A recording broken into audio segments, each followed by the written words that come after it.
Hello there, Donna Evans, registered dietitian for Core Medical. Today I'm going to talk to you about sugar cravings. Why do we crave sugar and how do we stop these cravings? First thing you need to know is that sweet is the first taste that humans prefer from birth. Sugar is a carbohydrate, and when we eat these carbs, we stimulate the release of this feel-good brain chemical called serotonin. Luckily, carbs come in other forms as well, such as whole grains, fruits, and vegetables, and we need this fiber and nutrients for our bodies. But how do we stop this craving for sugar?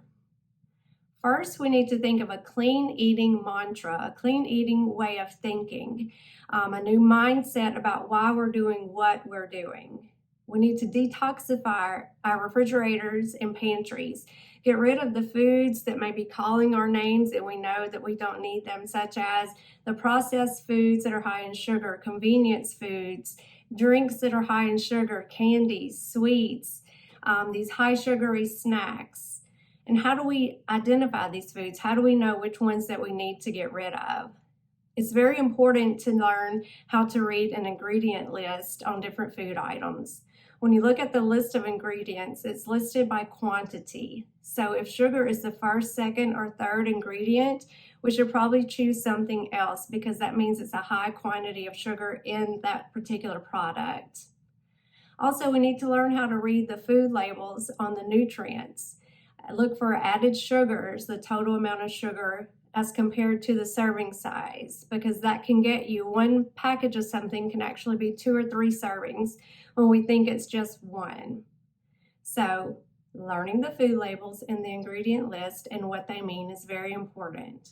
And sugar is added to many processed foods, that's why they taste so good, such as breads, yogurts, juices, sauces, condiments. It's very important to really look at the ingredient list and the food labels on these items as well. According to the American Heart Association, we only need about 6 teaspoons of added sugar per day. However, the average American has about 17 grams of added sugar in the regular American diet, and that's way over the recommended limit. Another way that we can really hone in on cutting back on sugars is skipping the artificial sweeteners. Many people think of these as a good alternative. However, these artificial sweeteners increases the want of the sugar. Once our body's introduced to something sweet, we think that we still want more and more.